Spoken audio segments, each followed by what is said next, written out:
Here today with Randy Blankenship, former Erlanger City Council member for 18 years, a prominent local attorney with Ziegler and Schneider, handled several cases representing disabled students, from wrongful death cases and First Amendment cases. The first question I have for you: does the oath of office matter anymore? Local, state, federal? Does it really matter to the people who raise their right hand? I would hope so. My experience is on the local government level more than anything else, of course. And I think for the most part, people who take that oath do so seriously. There are certainly exceptions, and I think, frankly, as you get to the larger levels of government, is probably taken with a little less seriousness. Uh, I think we've seen a number of presidential oaths taken that then immediately violated. And so I think but I think on the local level, it's absolutely serious, and we do take that role and take that oath as an important thing. Do you think, just by looking at the past 4 years, maybe a little more than that, do you think that our current governor, Andy Beshear, has a true shot at becoming the next president? He certainly seems to excite a lot of interest. And I think it was interesting how he emerged so much in the vice presidential discussion. The I mean, I think he's a good age. He's young. He's charismatic. He's a good speaker. He comes across well to most people.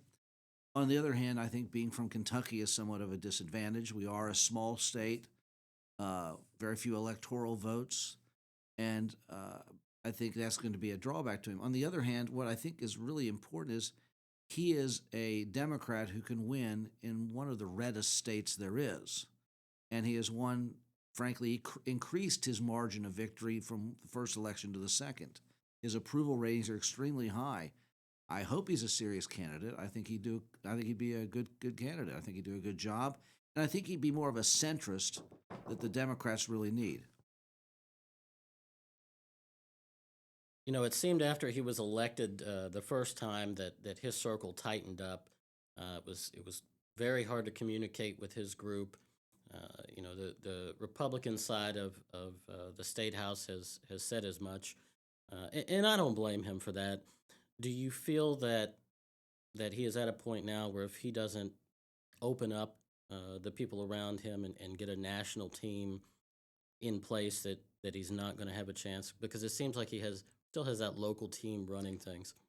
Yeah, I agree with that. I think his team is very Kentucky center, which for as your governor, that's what you want. But if you're going to branch beyond that, you need something that has more that can get you more of the national exposure, more national publicity. I mean, because he's extremely well known and overall very popular in Kentucky and probably our surrounding states. But I think once you get out of our general region, he's probably not as well known, and he needs to build that profile. And I think that's going to take a national team to do.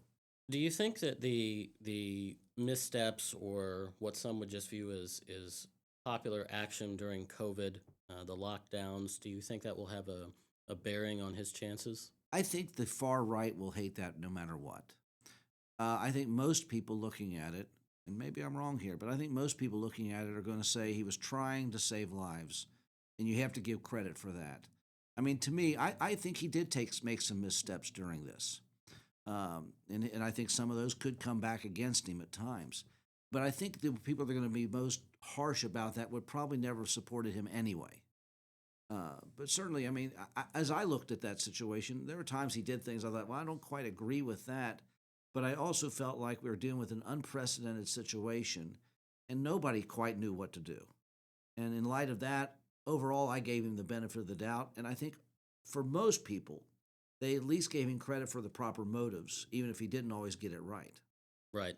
When you look at the next campaign for governor, I personally do not see a Republican in a position to win the governorship. I don't see anybody who's ran before who's in that position, no matter how much they think they can. I believe that it's going to be very difficult to take back the governor's office from the Democrats in Kentucky. I agree, and truthfully, for one reason alone, I hope you're right, and that is I don't think having all three branches controlled by one party is good. I mean, I think we've got a very Republican legislature with super majorities in both houses. I think if you add that to a governor who's on the same party, I think there's just we need those checks and balances. I think that's a crucial part of our system. And when you have all three branches in essence being controlled by one party, I don't think it's good for the people.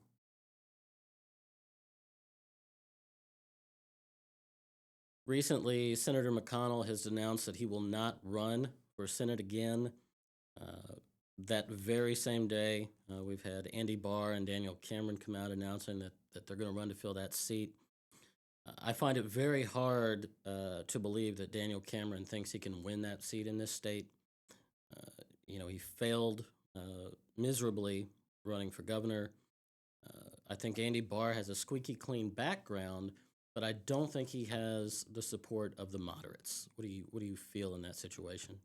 I agree on both points. I mean, Daniel Cameron, as you say, failed badly in a race that I really thought he should have the Republicans should have won. I was impressed that Beshear won that race and by such a margin. That was surprising to me. I think Daniel Cameron has a lot of negatives against him. Most principally, he's so tied to Mitch McConnell, and Mitch McConnell is probably one of the least popular politicians in this country, and certainly in this state, and which I find ironic since he gets reelected. But he always had the advantage of getting reelected by saying, "Look, I've got all this seniority in the Senate. I can bring a lot back to the state." But he still had a lot of negatives. I think Cameron was going to have inherit all of his negatives and none of the positives. And then you add to that, in my opinion, the way he bungled the Breonna Taylor case and tried to be a trial lawyer when he isn't one. I think he showed that he was over his head, and I don't think that bodes well for somebody running for the Senate. Do you feel that there will be a Democratic challenger that comes out for this race? I know Charles Booker has recently increased his online profile again. Mm-hmm. Amy McGrath has been making comments online. Then there's always that consideration on the GOP side that Thomas Massey or State Representative Savannah Maddox will run. My generation specifically has a hard time electing folks that are um, candidates multiple times, meaning every time there's an election, they run for something. Uh, Personally, I would like to see somebody that we've never heard of before. And again, I find it hard to believe that the Democratic Party or the GOP is going to put up somebody new for this position. It's funny as you said those four names. I was having the same thought run through my mind: is there no fresh blood to bring out? I mean, because these are four capable but tired candidates. I mean, Matt, and plus you look at this. I think Booker is going to. I have difficulty seeing him get many crossover votes. McGrath, I don't see her generating any real excitement. I mean, she sort of generated some excitement when she ran against McConnell, and then the election was called by 7:15. I mean, it was terrible. Massey and Maddox, they will have, if they were to run, they will have excitement among their hardcore supporters. But not beyond that. Maddox lost the primary for governor. Yes. McGrath already lost this race once. Do you see Thomas Massey entering this field at all? I don't know. He seems to like being in Washington, even though he never is for anything.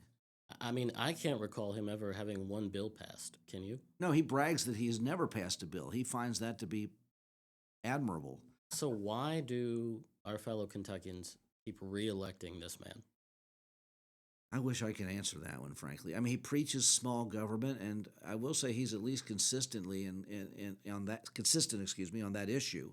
Um, but I don't understand people who believe government's the problem and want to be part of it all the time. It just doesn't make sense to me. And Massey is one of those candidates that he makes no sense to me at all. I don't understand his attraction. So we've had several people run against Massey in the past. Yeah. Some of them have come pretty close. I was personally involved with one of those campaigns on the Democratic side. Uh, would you ever consider running for Massey's seat, running against him? No. I've had 18 years on city council, and part of the reason I decided to leave that was I didn't like the way politics were going. I'm certainly not going to take it to a next level. So no, that's not something I'd be interested in at all. Do you think Andy Barr has a real chance at this position if a Democratic challenger doesn't come forward For the Senate for the Senate's position, position? Yes. yes, actually I do. I mean, he's a Republican who gets elected in a district that's largely made up in Lexington, which tells me he has more crossover appeal than a lot of Republicans might have, which surprises me because he is a very far right Republican. So I'm not sure why he gets elected in the Lexington area. There are other areas of the state I think he would absolutely do well. And the fact that he's done well in the Lexington area, which is not demographically well suited for him, at least you wouldn't think so, tells me he would probably do really well in Western Kentucky and Eastern Kentucky. He just has to get more known there. Just to put a final cap on questions about the next governor's race, what do you see the largest challenge being for the Democratic Party? We're not sure if Lieutenant Governor Coleman's going to run yet. Also, the biggest challenge for the GOP, struggling to get a structure in place to regain that seat. What do you view are their individual challenges? Well, I think the Democratic candidate, no matter who it's going to be, is going to face a challenge simply in the fact that this case is trending, the state, excuse me, is trending more and more Republican. I think so. A Democratic candidate is going to have a lot of crossover appeal, and is going to have to be a centrist. I think if the Democrats nominate somebody who is identified as a far left candidate, frankly, such as Charles Booker, I think that will not help. So I think that just the fact that the state is leaning so Republican anymore, the Democrats are at a strong disadvantage. On the Republican side, I think their biggest problem is going to be hubris, in the sense that they think that they can control everything, and they're going to go too far, and they're going to lurch way too far to the right, and they are going to alienate people, and that is going to give the Democrats an opening that they probably would not otherwise have. Do you think they're going to focus on the repeated value Trump, Trump, Trump? I got Trump's endorsement. We're going to make Kentucky great again. Do you think that factors into the next race? I do.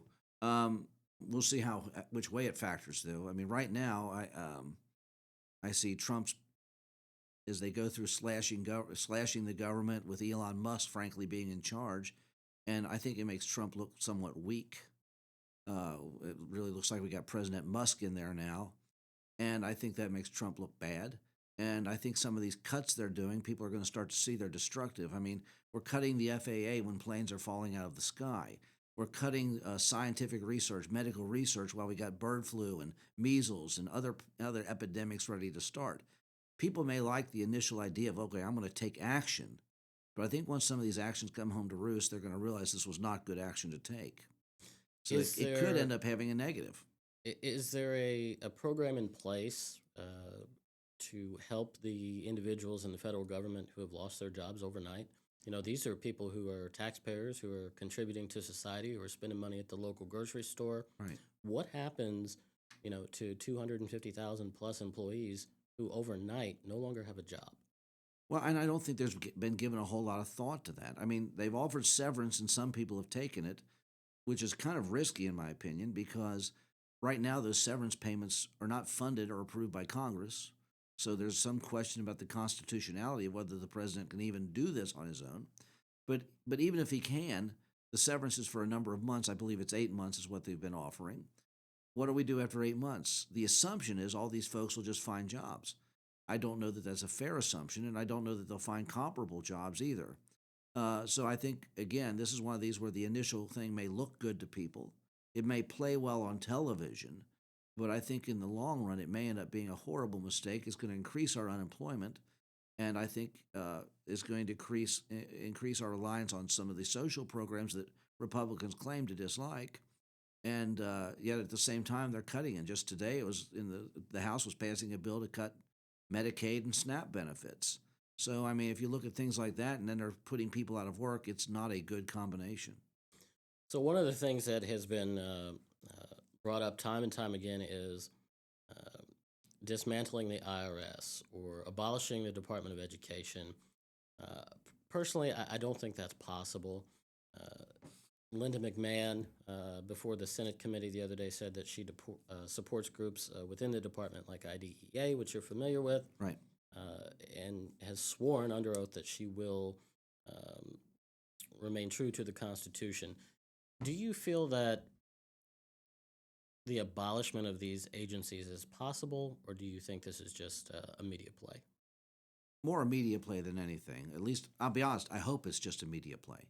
I mean, to me, the Department of Education, let me just take that one for a second, is, it's important to administer your Title I reading programs. Do we want our populace who can't read? It's to fund things such as the IDEA laws for disabled students. Don't we want disabled students to be educated and get the training they need that they can hopefully try to be self-sufficient? I mean, there's a lot of important things that they do in the Department of Education, protection of civil rights and so forth, that could be just swept away with the stroke of a pen, and that to me is rather frightening. The IRS, nobody likes to pay taxes, so they're a popular person to kick at, I guess you'd say. But on the other hand, if we don't pay our taxes, how do we run our government? And that's the question that I have because the purpose of what I'm doing here is let's have a discussion that an average American would be interested in listening to. Yeah. If the IRS is gone, how do we fund the federal government? Well, that's exactly it. I mean, the money has to come from someplace, and I mean, obviously nobody likes to pay taxes. I'd love to make that optional, but how are we? You want a good military? You got to pay for it. You want uh, food safety? You got to pay for it. You want education? You got to pay for it. Nothing's free. So moving further on that, let's look at the Department of Education. Let's say we abolish it. How are scholarships funded? Right. How does the money from the federal government get to the individual states, the individual school districts? Now, I'm not saying that the Department of Education needs 10,000 employees. I really don't believe they need that. But I would hope that with a few hundred employees that we could still take that money back to the states and give it to those local communities. I'm not against that, but I just don't feel you can abolish the entire department. No, and I think that you hit on the good issue there because you've you know cutting some expenses certainly. I don't think anybody really opposes that, or at least I've not heard anyone oppose that idea. But you need to be smart about how you do it. I mean, you don't go in there with a chainsaw and just start hacking things away. You need a scalpel. Do things carefully. Let's have some thought about what we do. Because you talk about scholarships. I mean, I received my education because I won a scholarship to college. I won a second scholarship to law school. Scholarships mean a lot to me. I mean, I couldn't have afforded to go to school if I did not win those scholarships.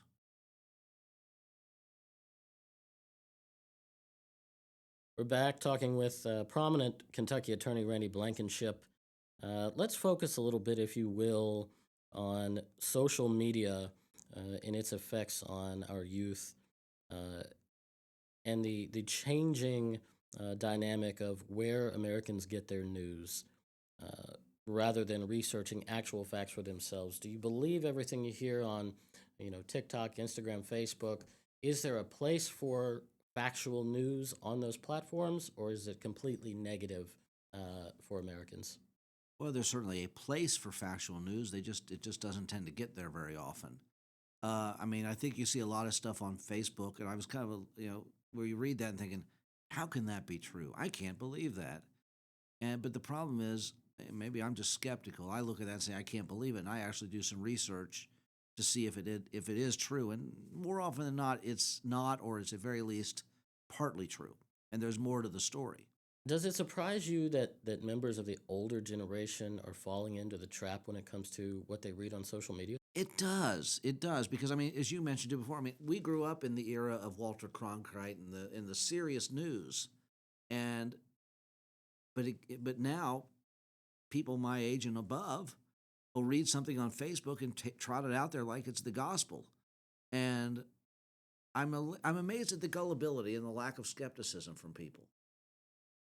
The number of Americans, and not just Americans, people all over the world, who are removing themselves from traditional employment and who are monetizing their online profiles on various platforms, some which we will not discuss. Uh, what's going to happen when the world comes crashing down on them and they're no longer making that $30,000 a month when they're spending 29,000 of it, and now they're in debt? What's going to happen to those folks when it all comes crashing down? Well, it's the same thing that happens to most people when they start spending to their means and above. They're going to have some financial problems dealing with it, but I think they're creating this artificial economy. I mean, it's to me, it's kind of like crypto and Bitcoin. I don't understand how that's going to have value long term. Maybe it will, but I don't see it. Um, but I think it's they create this artificial economy where they're influencers or whatever they want to call themselves, and eventually that's going to. I have to think that's going to drain out. How many influencers can you see?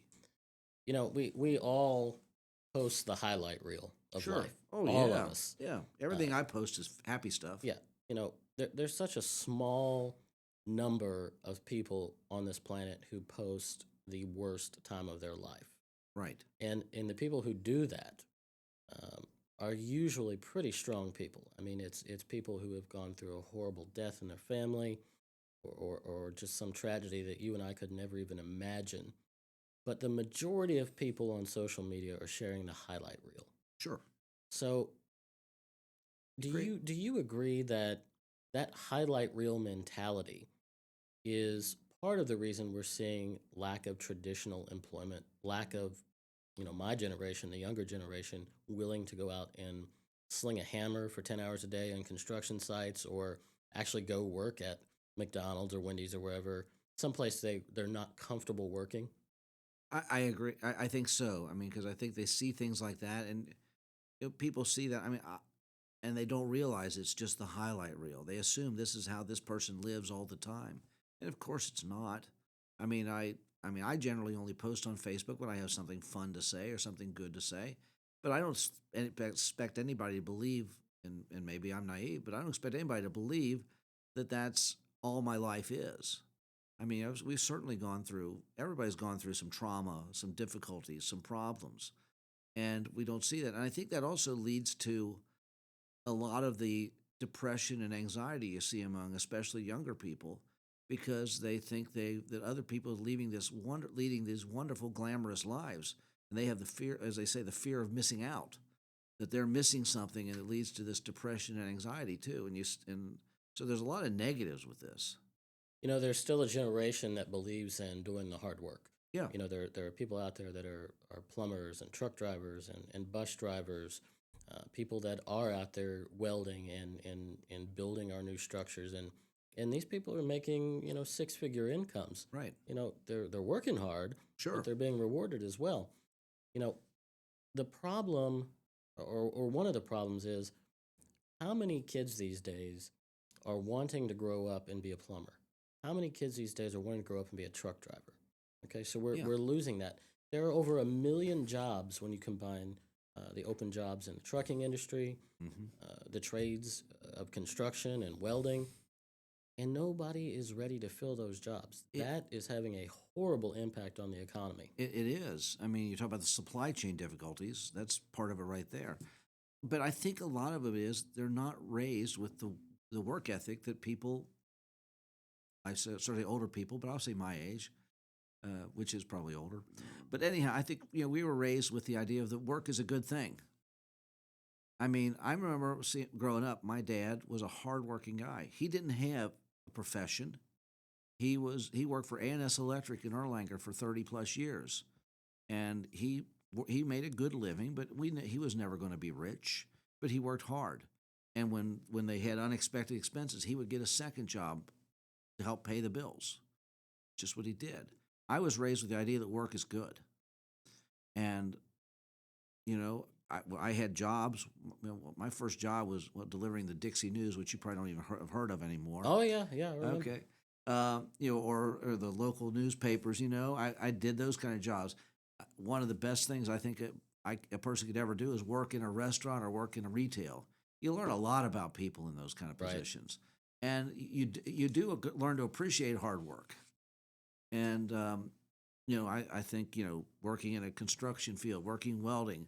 I mean, I'll be honest, I've not done those kind of jobs, Right. but I certainly appreciate those who do, and I admire their skills. I mean, frankly, you wouldn't want me constructing anything; that would be a disaster.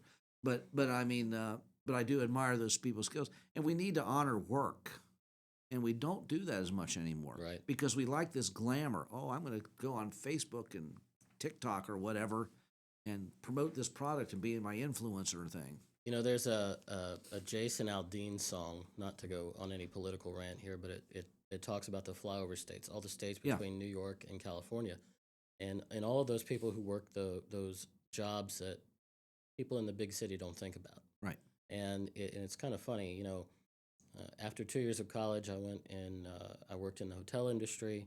I worked many years on the late shift, if you will, and then wound up. I drove for years, an over the road truck driver. Went to all 48 lower states, and then in my actual profession, became a national project manager, and again was flying to all 48 lower states. And I recently kind of reflected on that, and I thought, wow, that song holds a lot of water. Yeah, Not many people, you know, start at the low end and then go to a national position and then just drop back down again. Nobody really sees all of those different career levels you can be at. hmm, We don't teach kids growing up through middle school or high school that, hey, you can make really good money as a truck driver. Because if we don't have enough truck drivers, the items you want at Walmart or Macy's or Nordstrom, not they're going to not be going to there. be there. Exactly. Amazon can't deliver everything. Don't sue me, Jeff Bezos. But you have to have people who work the trades. You want a new house, you have to have somebody in construction who actually knows what they're doing. Right. Exactly. And the yeah, I think I've not heard that song you're talking about, but I've heard that phrase "flyover states" before. And there's a lot more to America than the coasts. Yeah. And sometimes I think in the media they lose sight of that. Because I mean, how many stories you see that are based on anywhere else? How many times during a presidential election do we remind people that those states exist? Well, exactly. And I mean, of course, you look at it. A state like Kentucky is ignored in the presidential election because we don't have enough electoral votes to matter. And we're not the only one that way. I mean, but uh, we're not part of the process. Right, right. We get taken for granted, frankly.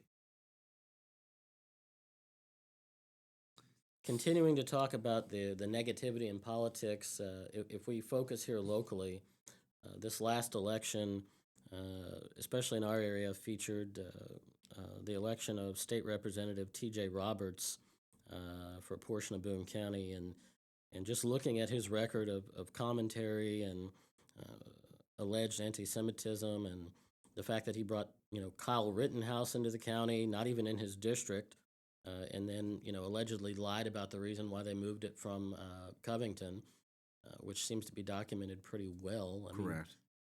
we can't really say to a certainty, but the documentation and the statement made by the club seems to allege that it was a false claim. Hmm. Um, there's several bills that he's either sponsoring or he's a co-sponsor on. One is to allow 18-year-olds to carry concealed weapons. One removes gun-free zones, which includes schools in Kentucky. He's going to build a name Kentucky 18 after President Trump. Um, making taxes less on guns or gun accessories or classes for weapons training. At the same time, there's a bill to remove the governor's name from highway signs that are funded by the state. Why is his focus not child homelessness or veteran suicide or student suicide even now, or failures of state agencies? Why the focus on Trump, Trump, Trump, gun, gun, gun, and making a name for himself? That seems to be his goal. That's exactly it. He is not serious. He does not have any serious policy proposals. He doesn't have a serious thought in his head, for that matter. He is a petulant child in the legislature, in my opinion, who wants to do nothing but stir up controversy and keep his name in the news. He is all about T.J. Roberts and nothing to do with the state of Kentucky.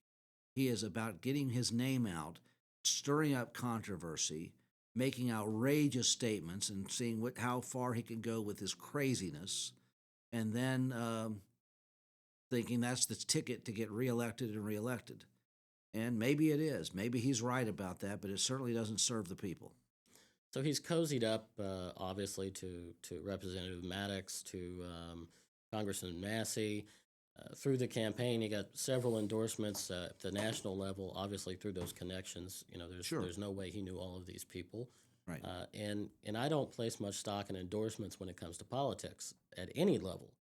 Uh, but what I have seen and others have seen through the election of Donald Trump in his first term is in politics, it's okay to say what you really believe now. It's okay to say what you were afraid to say before. And there's a negative to that because there's a lot of negative speech. But I tend to look at it as okay, now we know who you are. Now we know what you really stand for. Now we know you may be the bad guy. And it doesn't matter if you have an R or a D or an I after your name, you might be the bad guy in either one of those groups. Right. You see a lot more of you see politicians anymore saying things that 20 years ago would have absolutely been the death knell of their campaign. I mean, Trump is a prime example of that. I mean, how many candidates could mock a disabled individual or talk about John McCain as not being a war hero or talk about grabbing women by their genitals and not being destroyed as a candidate? And the same thing with some of the stuff that T.J. Roberts and Thomas Massey. I mean, posing for Christmas cards with you're holding guns. I mean, what says Prince of Peace other than holding a gun on your Christmas card? I mean, these are things that used to be would have destroyed their candidate. You're right. They do let the candidate reveal who he or she is. But to me, the sad part is that those people get elected because it also reveals what we are. There's a group out there called Massey's Nasties Yes, that I've seen them. Yeah. Representative Maddox is such a proud member of. And Yeah. T.J. Roberts and Steve Doan are also part of that. it's so suggestive, and it's Who wants to be nasty? these are the people who are elected leaders who are talked about in our school system. And one of the things that I don't dwell on, but something that really shocked me during a campaign that I ran personally, these folks can go into any school at any time and they can make a speech. Right. I went to a school district that I graduated from, that I was an employee of, um, remember a member of the union at the time, and I was not allowed to hold a campaign event in the district. Really? So, Sounds like a First Amendment issue to me. well, I mean, it really does. And the people who made this decision, I've known the majority of my life. But the problem is, if we're going to let an elected official go give a speech to all these students, why can't somebody running to be an elected official? Well, exactly. I mean, there really is. They are discriminating on the basis of content, which is a classic First Amendment violation, in my opinion. And you see a lot of these public officials, elected officials, taking advantage of that type situation. Nothing looks better for a public official than to go to school and get their picture taken talking to students. You see these, some of these mayors and things constantly using the city's Facebook page to publicize how wonderful they are, not their city. I see there's one or two cities in northern Kentucky where that's really happening a lot, and it just it first off gives an unfair advantage to the elected official, and which I don't like either. But secondly, it is a misuse, and to me, of public resources, as well as it is a First Amendment issue myself, especially on the speech issue, when you're letting some candidates come in and give speeches and not others. That to me is a problem. One thing that I look back now, I wish I hadn't made that request, because what I would like to see is a member of the legislature put forward a bill that says no candidate or no elected official, including the governor, can give a speech in front of students in a public school. I think if we really want to begin to fix the issues we're facing in public schools, you can't just remove, part A, B, and C of the political issue. You have to completely remove politics from the public school system. Well, unfortunately, I agree with what you're saying. Unfortunately, I don't think that's very feasible anymore because we've so politicized everything in our lives. I mean, you get on some of these social media sites, and it's like no matter what the topic is, somebody has some political comment to make, which only sparks more and more political comments. and the more comments you get, the nastier and the meaner they get. Like you talk about the Massey's nasties. That bothers me because I don't want my congressman to be nasty. I don't want his followers to be nasty. Maybe I'm old fashioned, but I still remember the days when people could civilly disagree about things and remain friends. You could disagree, you could argue, and then you set it aside. It wasn't personal. And we've gotten to the point in our politics where every candidate almost has to make personal attacks. It's not your ideas are bad, it's your bad. And I hate that. Why do you think the public feels that if you can speak louder, if you can bully the other candidate, if you can dominate the discussion, that you're the right person to lead, to have the position? I think part of it is the public doesn't seem to have a great attention span in many ways. They don't tend to study the issues. They get a superficial understanding. This is true on both sides. They read the headlines and not the substance. And they only get their news from an outlet that supports their pre-existing view. If I'm a Democrat, I'm just going to listen to MSNBC. If I'm a Republican, I won't listen to Fox. If I'm a far right, I will listen to Newsmax. And they seek out this validation of their already pre-existing opinions, and because of that, they think this is right.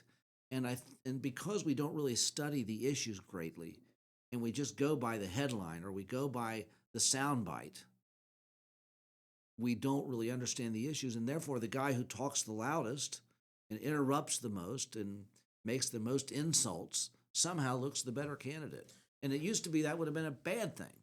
I sat in a government meeting a few months back, and I watched a state level elected official lie in front of the elected body of the city.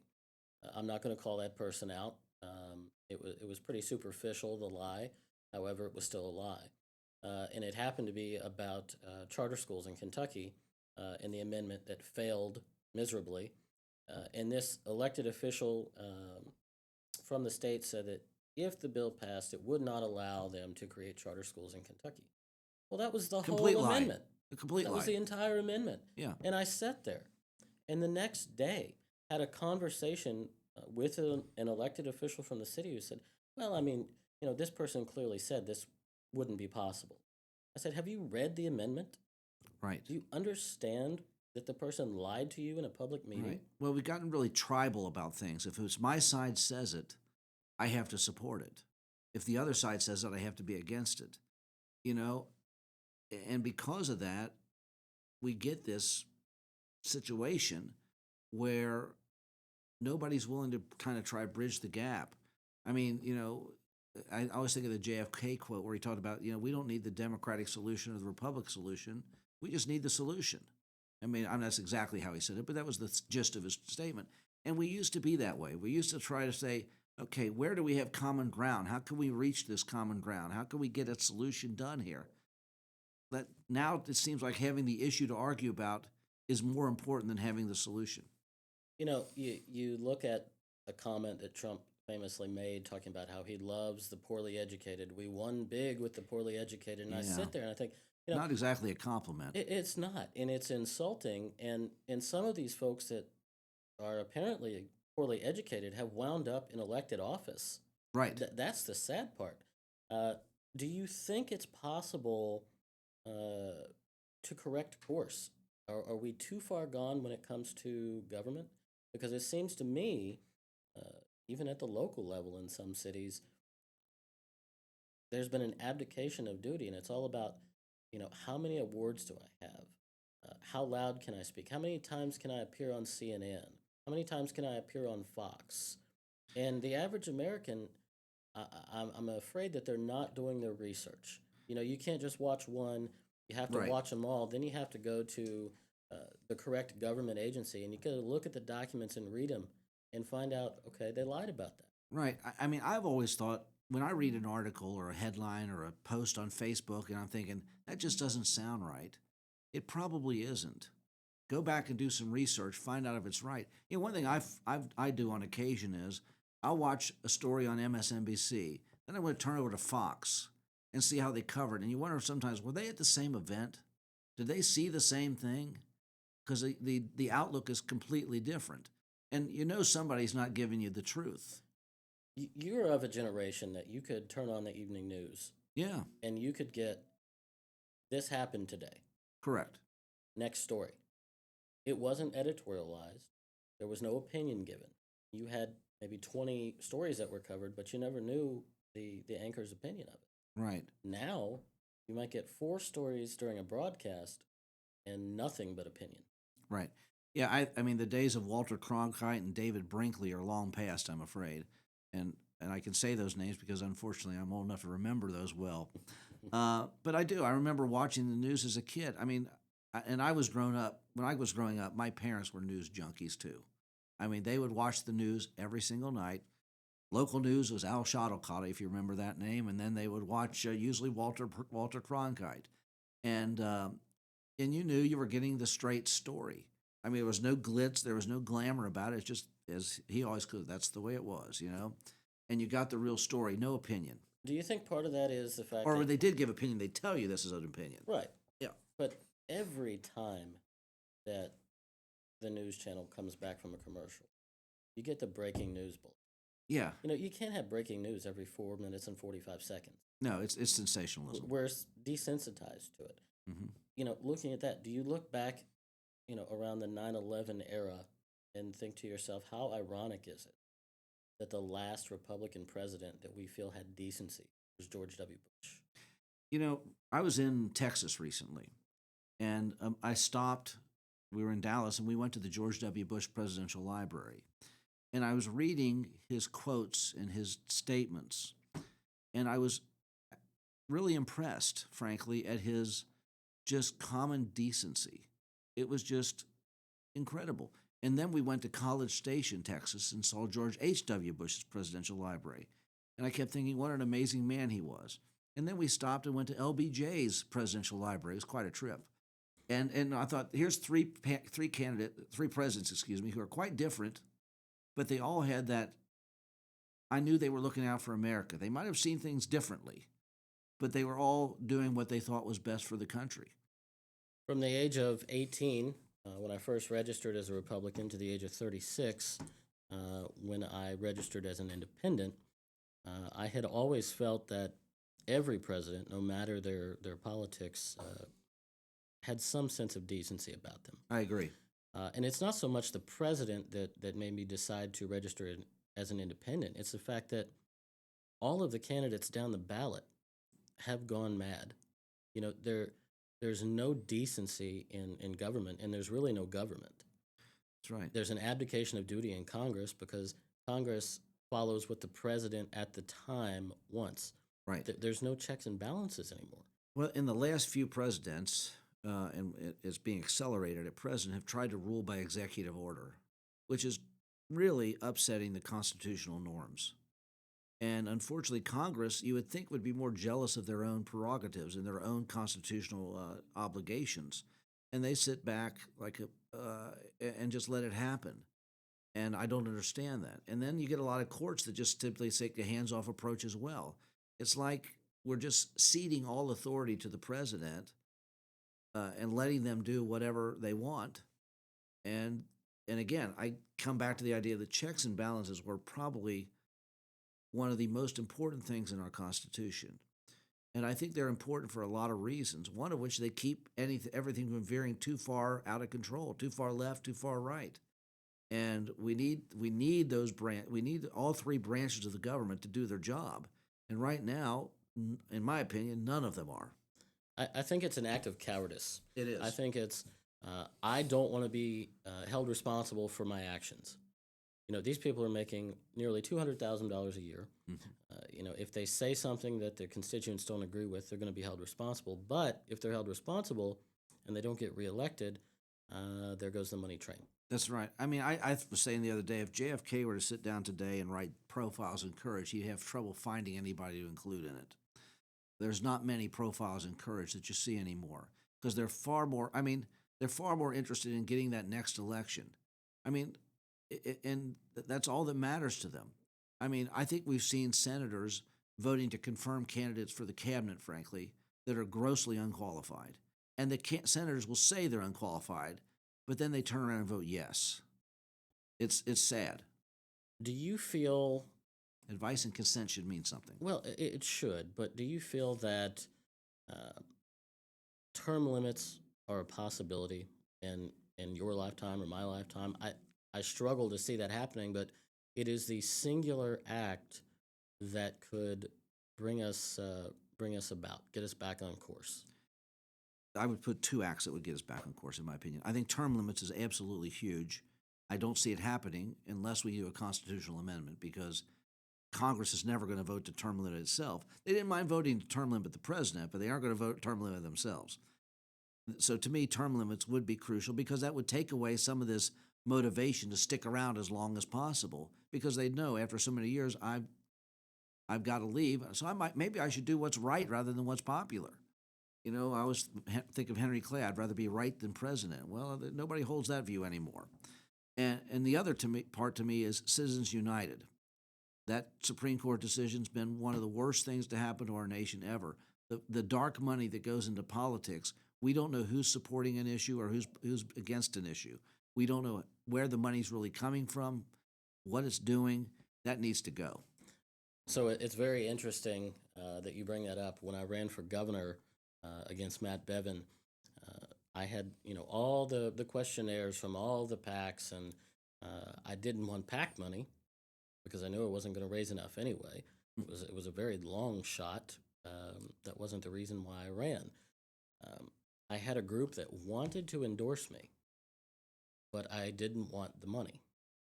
I just wanted the endorsement. It's an unusual attitude anymore, isn't it? I was a member of an education union at the time. Yeah. Everything I had done up to that point supported people of different orientations, of different backgrounds. In my professional career, I had promoted people of other ethnicities to supervisory positions. And this group endorsed Robert Goforth, who I believe is now in prison. Yes. And at the time we were talking about that, I was begging every news agency in the state to report on it, and they refused to. And I just look back at that and think, we are creating the problem ourselves. Yeah. The news agencies who are failing to report actual news, like you said, Congress isn't going to govern itself. Right. We're not going to see term limits unless we get a few dedicated people in Congress who are actually willing to put the American people first. It's a sad state of affairs, and I'm having trouble visualizing us getting back on course. I do too. I'll be honest. I hate saying this, but I've probably never been more discouraged about the scope, the state of the United States ever. I don't have a lot unless there's a drastic change. I just see us in decline, and I think honestly we're accelerating our own decline, and we're going to regret this. I mean, this Constitution we have is a work of genius by imperfect men, but it's a work of genius. And when we start setting it aside and giving it interpretations it doesn't justify, such as Citizens United, and we start putting party above everything else, I mean, our founders preached against political parties. They didn't want political parties. So when we start venerating those things and disregarding our founding principles, I don't see the course correction. I want to hit real quick on this. There's been a lot of discussion about it, not so much since President Trump was reelected, but would you support expanding the Supreme Court? How do you feel on that issue? Do you think it would be negative to reflecting upon the Constitution, or do you think it would improve governing in the United States? Well, it doesn't present a constitutional issue because the size of the Supreme Court is set by statute, not by the Constitution. I in some ways it bothers me to expand it because it politicizes the Supreme Court a bit because you're trying to manipulate it to political ends. However, and this is why I have mixed feelings about this issue, I look at how the Republicans, Mitch McConnell specifically, definitely politicized the Supreme Court. When he played that stunt about we can't appoint a Supreme Court justice in an election year because the people need to be heard, which we all knew was not sincere when he said it, And then the next time he pushes through Coney Barrett in like 2 months before an election. It's one of the most hypocritical and cynical things I've ever seen. So if it weren't for Mitch McConnell, I would be an absolutely don't change it. He makes me have second thoughts about that issue. And because I just find what he did despicable.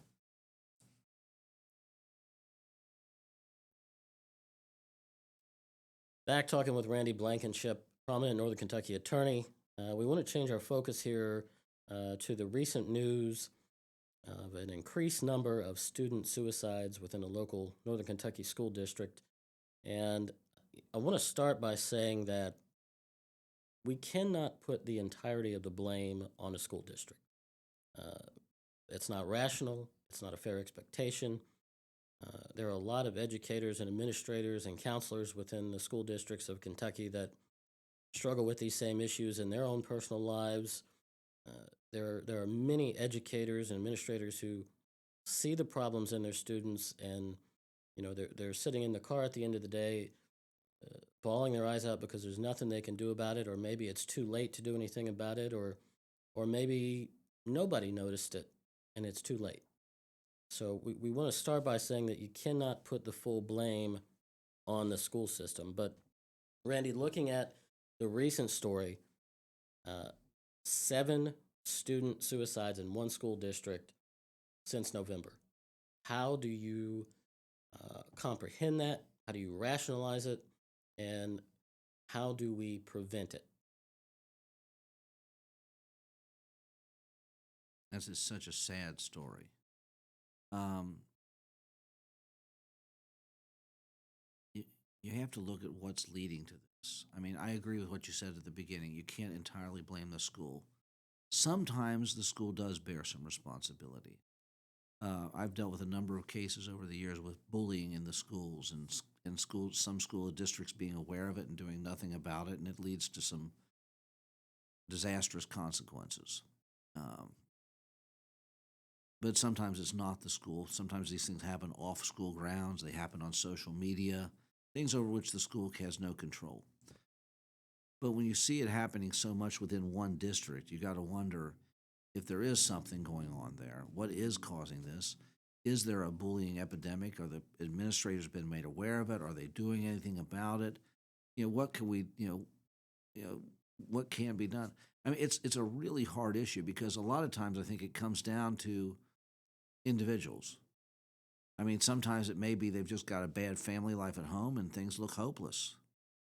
Sometimes there might be something physically wrong with them to where there's an imbalance in their brain and serious depression resulting from that. Sometimes it might be they're getting bullied away from the school. Sometimes it might be they're getting bullied in the school. I think we need to look at all of the possibilities and figure out what is going on here because the the idea of kids feeling that they need to kill themselves is just unfathomable. You But know, I I, mean, but when my son was in school, when my son was in high school, he had 2 kids in his class kill themselves within 2 days. right. And so, I mean, it's not new to today, but it's a lot more prevalent, I think. I think back though, and looking at these recent stories, it's young students, it's middle school students, it's Yes, elementary school students. I did not know at that age what suicide was. I'd exactly. never heard the word. Well, and I said when it happened when my son was in school, he was a sophomore or junior in high school. I can't remember which. It didn't happen in the middle school level. It didn't happen in. I mean, Right. you look at how could an elementary school kid even have that cross their mind to where they feel at that age so hopeless that they feel they have no choice but to end their lives. But you know what I didn't have in elementary school or middle school? I didn't have internet access. I didn't have an iPhone in my hand. I didn't have social media. I didn't have any interaction with other students other than my friends who I spoke to face and looked at in the eye. And I think that's a big issue because when I was in school, of course, we didn't have internet when I was in school, so I'm going back a number of years. But when we were in school, before all that stuff was out there, if we got embarrassed about something in our school, the people who witnessed it knew about it. Maybe their people that they knew were told about it. Today, it's worldwide, Right. or and so it's like not only that I did this dumb thing, not only do I know about it, my family knows about it, and my friends know about it, but potentially everybody, all half the state knows about it, or half the Right. country knows about it, and you can't escape it as much. Ultimately, we've all done things we're embarrassed about or felt like we did stupid. Right. That was a dumb thing to do, and but you get momentary embarrassment, and you're generally would get over it because it wasn't like there's a permanent record of it. Today Right. there is. Right. There's just no getting away, and I think that contributes a lot to it. And do you feel that the peer pressure that comes from other students or individuals their age having that access where immediately they don't just have one friend telling them something negative about themselves. They could have 50, 60, 70 friends texting them immediately within Right. a matter of seconds. Why don't you just go ahead and end it? Yeah. You know, I'm sorry, but you're now complicit in what has happened. Hmm. But this is where we talk about parents sharing the responsibility. Exactly. I mean, first off, if you're going to let your kid have social media, and they don't have to let them have it. Um, you know, if you need to be responsible and make sure your kid is responsible. I mean, when our children were children, they're adults now. But basically, we told them, you have no right of privacy in this house. You want to do something, we're going to know about it. And we would keep an eye on Right. things because we wanted to keep them out of trouble, keep them from doing something stupid, and not that I really worried a great deal with my kids, but wouldn't want them to hurt someone else. Right. Because I mean, I wanted to raise decent human beings, and I'll be honest, I think we did. Um, but we would jokingly say, you may be in your room, but that's not private. This is my house. We're going to check it out, especially if we saw something that made us think something was going on. There's There's a such lot of an parental responsibility here. right, and there's such an ease of having shadow accounts now. Whether Yes. it's email or these apps that you can anonymously text your friends and say, "Hey, this is me. This is my private texting app." Right. Or um, That raises a whole new level of difficulty, which is it honestly it didn't have when my kids were in school. I is mean, it feasible to link social media accounts or communication accounts with a driver's license or a state ID or a federal ID? Is that feasible? I'm from a technological standpoint, I'm sure it would be. Right. The other option would be have these social media accounts that only the parent can sign the kid into them. Right. Well, they have those, but they're still getting But they're not around it. being used. Correct. A lot of parents are unaware of it. They're not being used, Right. and they've created too many basically back doors here Right. that you can get around it. We need to close those back doors basically, and make it so that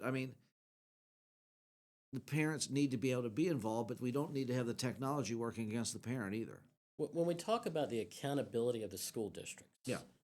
I've had several educators reach out to me, employees of school districts in Kentucky reach out to me privately, talking about the numbers when it comes to suicide rate and Yeah. suicide attempts. Sad. And the most recent story, seven since November in one district. I have documented, and we're not going to speak about the school or the district currently, but last year alone, one department of one school in northern Kentucky had 7 attempted suicides. No, one, how is this possible? Two, why are these numbers not being reported? And just yesterday, there was supposed to be a task force in Boone County about the increase in suicide rates with local leaders in the school district. I've not heard one word about it on the media. There's nothing on the school district website. There's nothing with local leaders. Was the public invited to this meeting?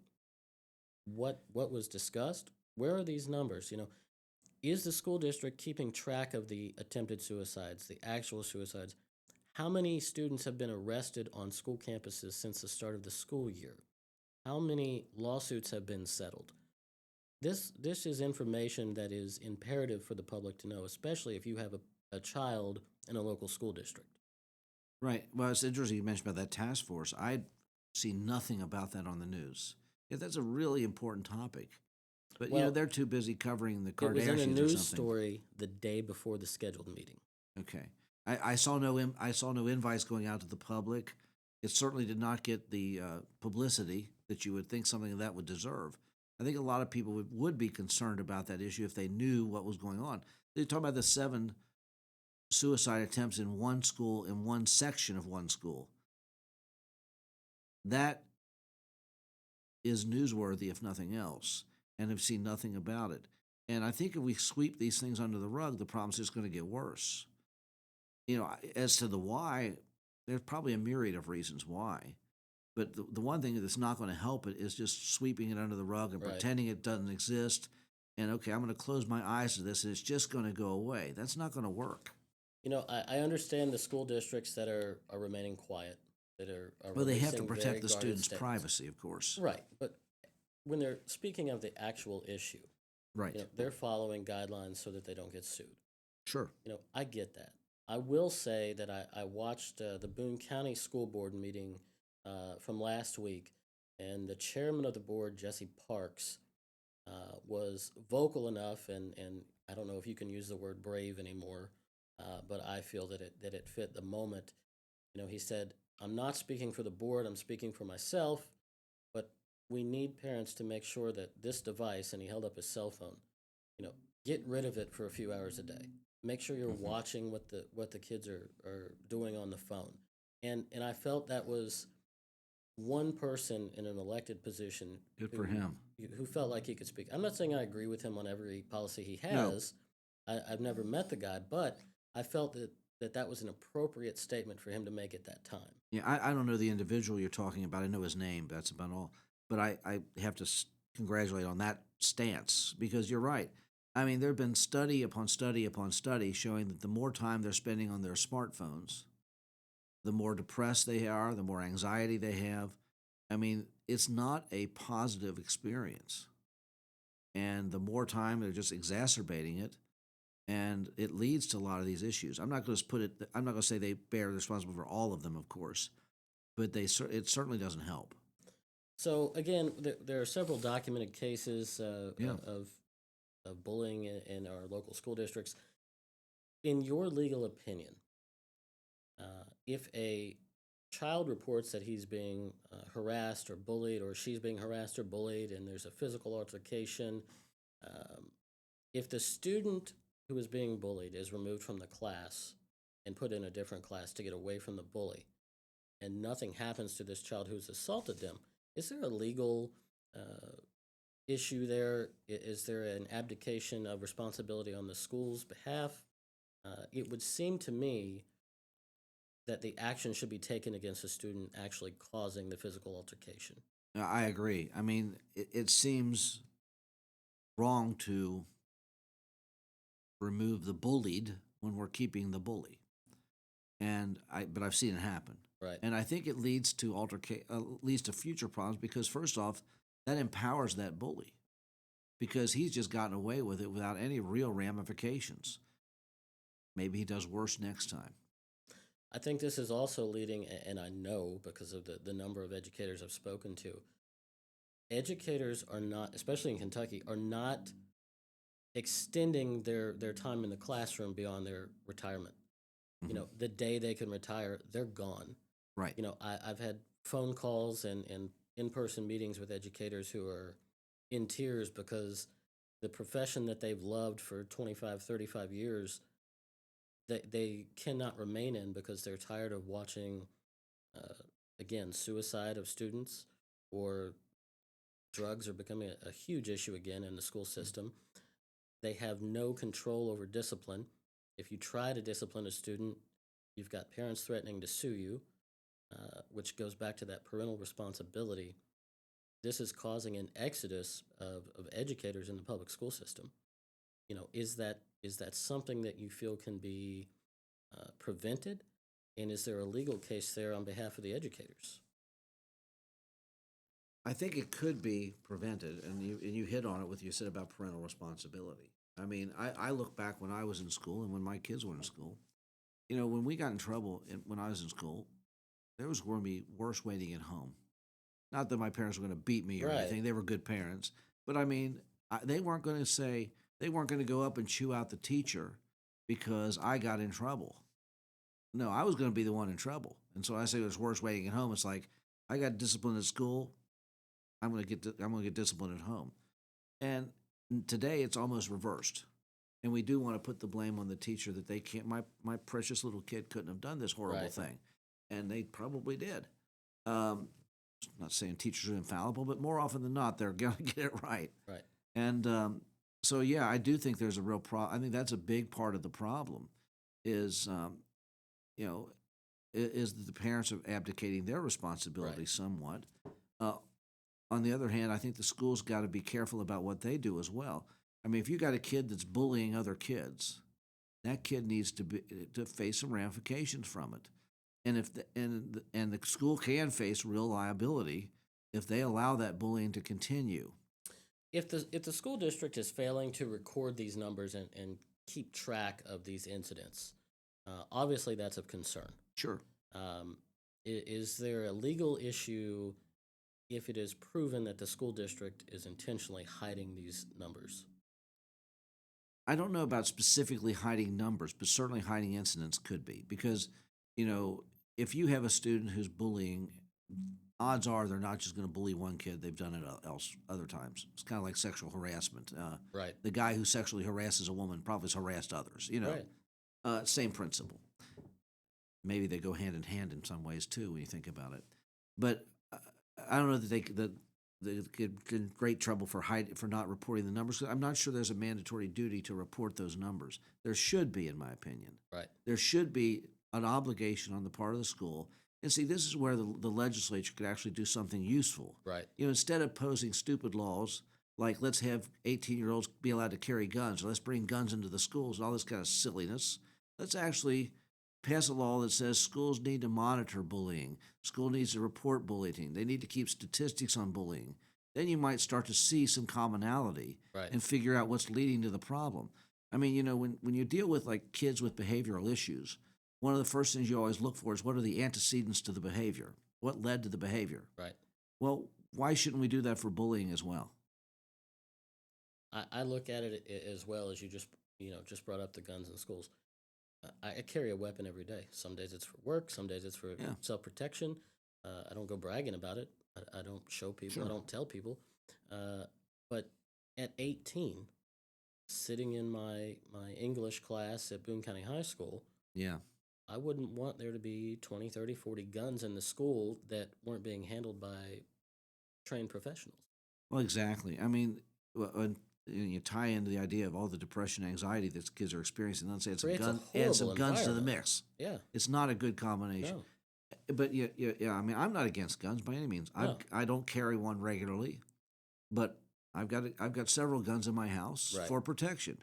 I have nothing against guns. My son's a hunter, or at least he used to be. Right. But he's in the Army. He certainly used guns. Right.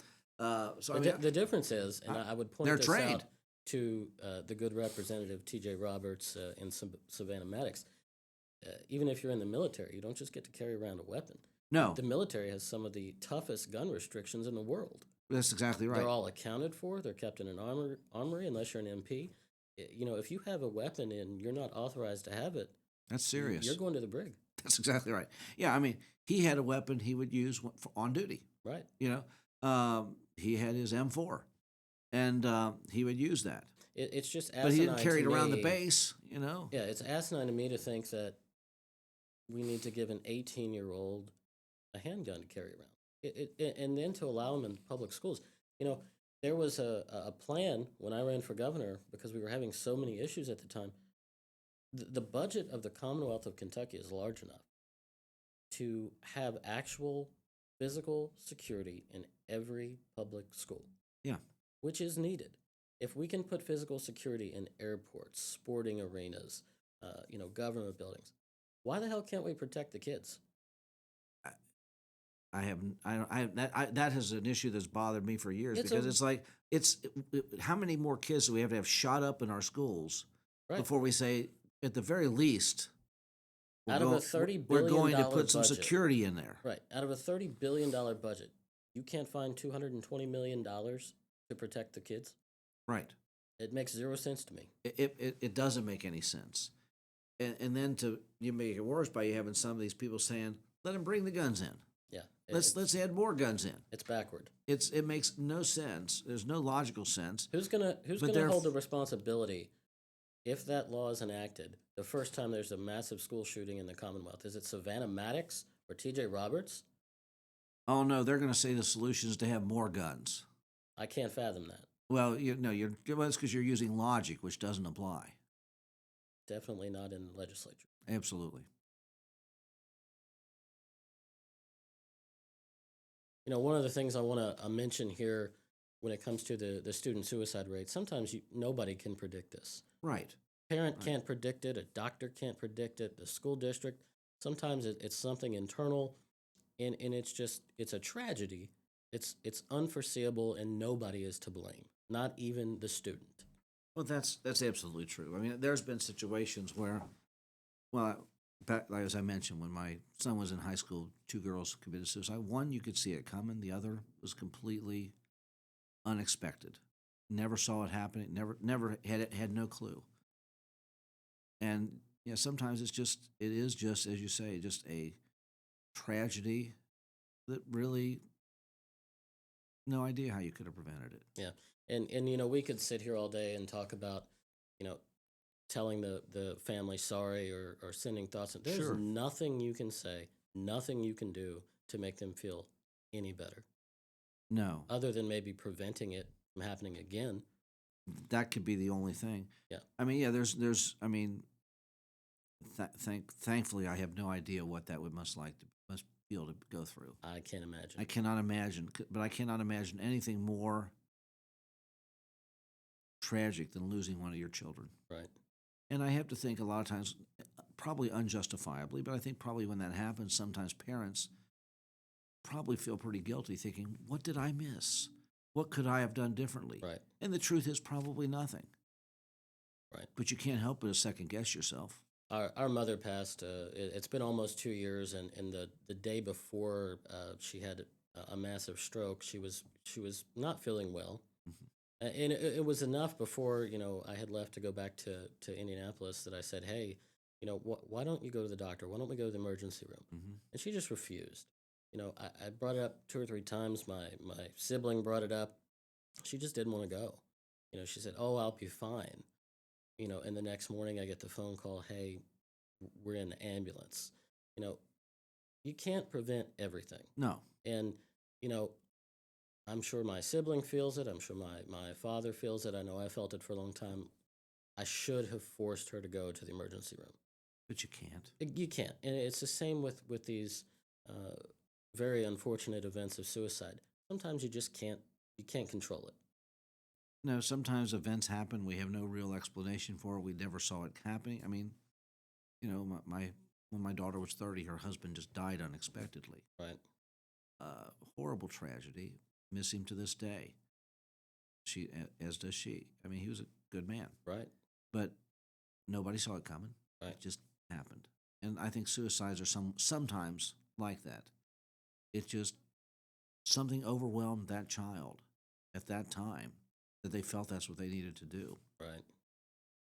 Very, very, very sad. But hopefully, if this task force is actually meeting, and the public is invited into the discussion, especially the parents, and I think most importantly, the most important members of the discussion need to be the students themselves. Well, exactly. They're the ones who can tell you what's leading to these thoughts. We as adults may not know why this kid did this, Right. but the kids around them may say, "Oh no, there was this or that. There's something you're missing This is here." what baffles me. We have the legislature trying to control public education. We have Right. local school boards who are in control. We have local leaders who are in control, parents. When are we going to actually speak and listen, keyword listen, to these students? Right.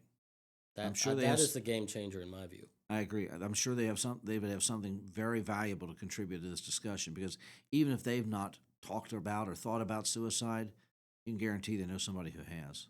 To close out this portion, to your knowledge, in your extensive legal career, if an educator or a staff member of a school reports an issue with a child that is swept under the rug, or denied because it may look negatively upon the school system, Are there legal protections for those staff members or educators? Yeah, there would be.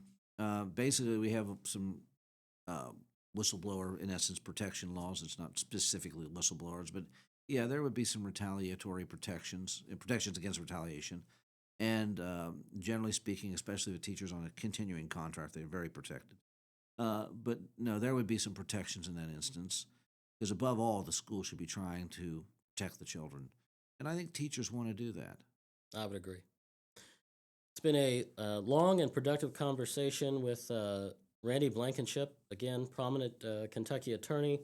Uh, if an educator or a student or a parent or somebody would need your services, how can they reach out to you? Well, they can contact me here, 859 426 1300. I'd be glad to be available to help you out. It's been a good conversation, and I hope we can do it again. Really appreciate you coming on. Thank you.